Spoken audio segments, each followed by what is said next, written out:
trying to work through your town board to open up some areas where you can volunteer with the fire department, with the police department, or helping out with, well, you can imagine all the emergencies, but the problem is mostly well, not mostly, but a lot of the problem is insurance and liability, and they don't want, you know, Joe down the street running into a burning building, and I can understand that part, but there are other things that you guys could do, like help stop traffic in front of a burning building, you know, as long as you've been trained and all that kind of good stuff. So getting involved as much as you can in a voluntary situation with your town. Now, Pahrump is spread out, and I understand that, so maybe you could do the same thing in your neighborhood. Do you have neighborhoods in Pahrump? We do have neighborhoods, and fortunately we live in a pretty good neighborhood where we've already discussed this stuff among our neighbors and kind of all made plans to help each other in that type of situation.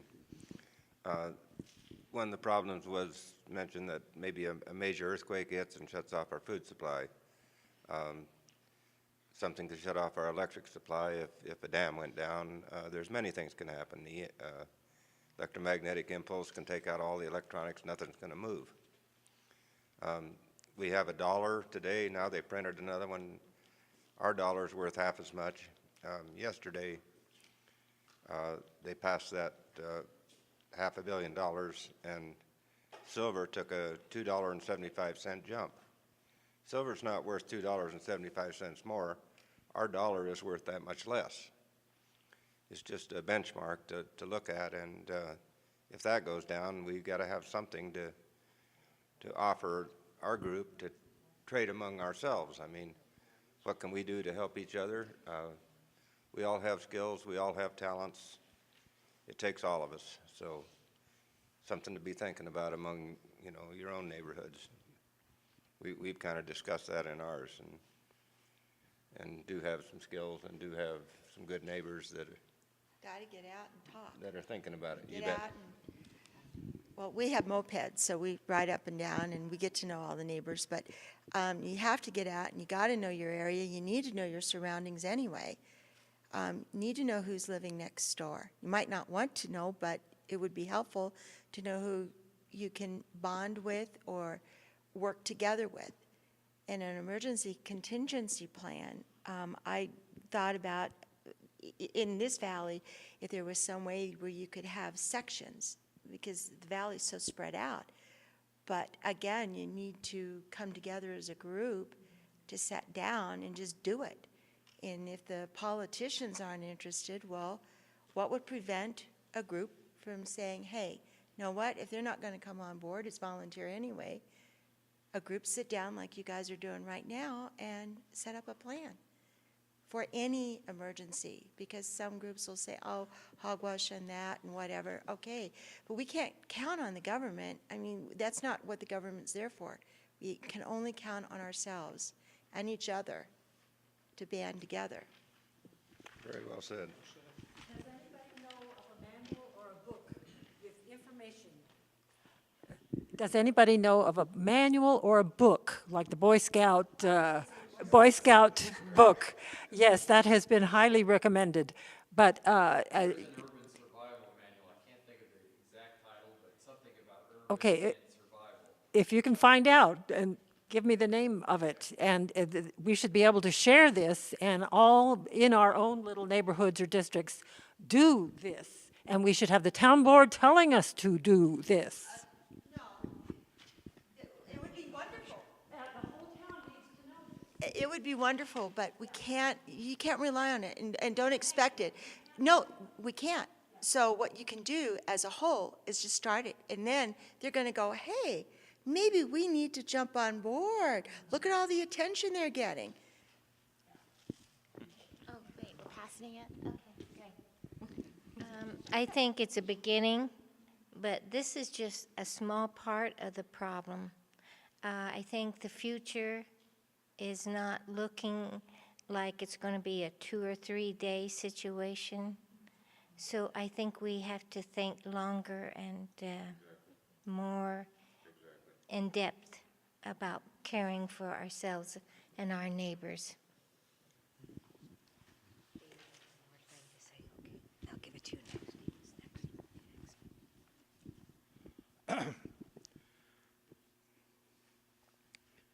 When I told you I've been all over the world, I wasn't kidding you. I mean, I have. And I come to this town, took me a little while to find out, I've got the best neighbors I've ever had in my life in this town where I live. And they got some of the other ones around this town too that I can't vouch for. And I've met some of the nicest people I've ever run across in my life. I'm not used to being around you civilized people. I wasn't raised, I was jerked up. But I got the best education you ever had in your life. You lived through the Depression, you learn how to save money. You learn what life's all about. As far as this town board, I go down there harping to them every 2 weeks, but they don't pay no attention. I wouldn't ask them for nothing. I wouldn't. They have to, my thing in the ceiling was, wouldn't work, and they wanted to come down. Get out of here. I don't know favor for you people. And that's just the way I am. But I'll say that, God, I forgot it. I've been just, I get a little lost for words sometime. I've been taking dope too much. I broke my back here a while back. As far as neighbors coming in, they come in there and help me to get up. They helped me, brought a wheelchair, brought a thing in there, one of them walker things. I didn't even want to use it. I had to. My life, one time I was really down. And goddamn people, I would do anything for them. I got another friend here. She's getting her leg sawed off now. Got infection in her leg. Nicest lady I've ever seen in my life. And I've been praying. I'm a believer. I've been praying for that woman every day, believe it or not. I think a lot of that gal, boy. I guess I better shut up before I talk too much here. Thank you. Thank you, Dave. Just for a second. You made a comment about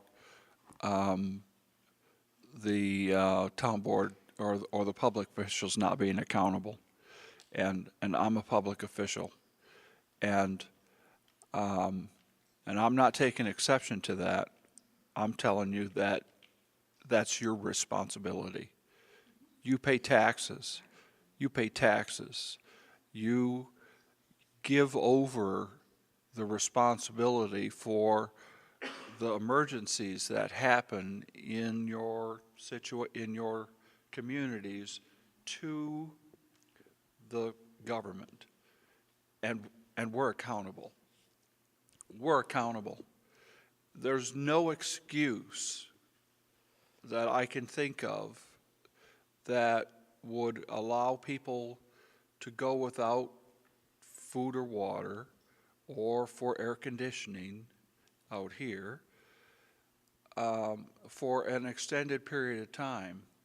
And a couple of years ago, we went 3 days. Some places went 56 hours without any air conditioning. And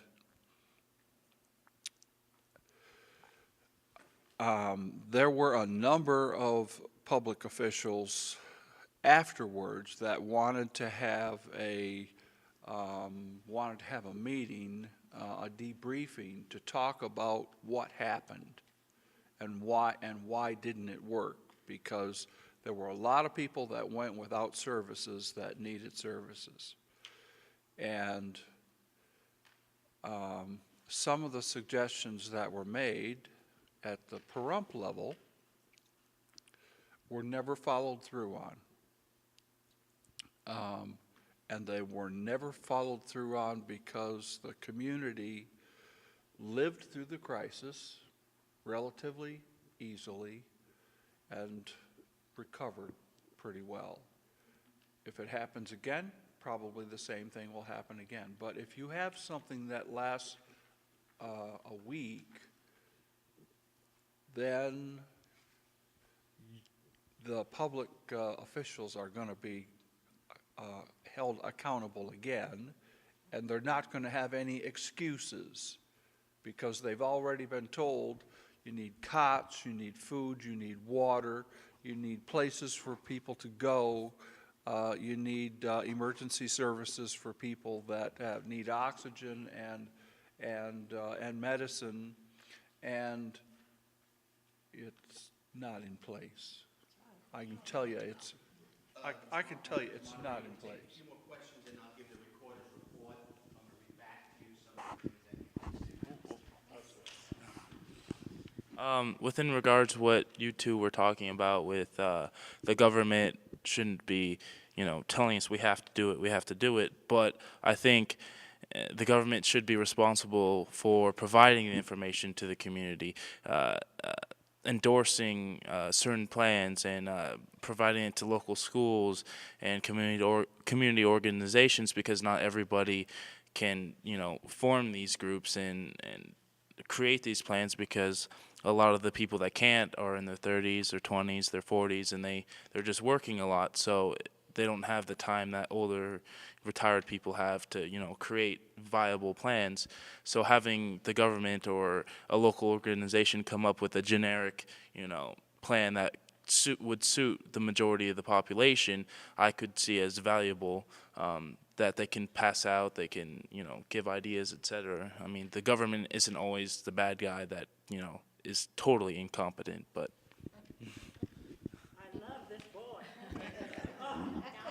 Okay, one last thought, and then okay, Jim? Thank you. Okay. Well, I just want to say one thing which was good about this community.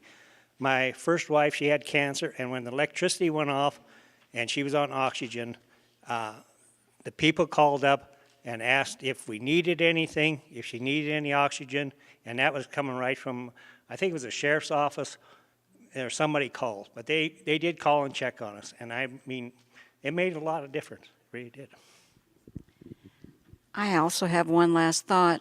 Back in 1999, I was told by a person that their relative was in the CIA, and this person told me to be very aware that in the future, terrorists were coming to our country and becoming citizens and being part of each neighborhood, and they were getting into each locale, each town, each area, and they will be at some point, that was 11 years ago, so at some point they're going to attack the United States, and we're going to be talking about every dam, every stadium, every train station, every place that there's a large number of people. There's going to be gas in the ventilation systems of shopping centers. Everyone is infiltrating every area of our life, and at some point there will be so many catastrophes at one time, our little town does not have a chance. If anyone hits the dam, electricity goes out, and that's not going to be repaired overnight. So our little town may try and struggle and do what they can to help us, but it may not be a drop in the bucket of what we're actually needing. Okay. I'm going to go ahead and summarize. What we did is to summarize what Carolyn was being a recorder the last session. This one to do. But since I have the mic, I'm going to take advantage of just one thing real quickly, because Gary said something about going to the shelves and whether everything's stocked. Well, this afternoon on the way home, I had to go buy cat food. This is the truth. And the cat food that I typically buy was not available. So there was a deal, so I bought some dog food for my cat. I have 2 wild cats. And I brought it home before coming here, and I put it out there, and the son of a buck wouldn't eat it. Now, my point, I have a very important point here, is that so now I've been debating since I've got here, do I take the bowl, put it back in the bag, go back, and then go buy a more expensive cat food, or do I leave it out there until the cat's hungry enough to eat it? The point I want to make is that's where we're at right now. Things are changing. We need to accept that change, embrace that change, and realize that we're not going to retire and everything else. And you see, we are our own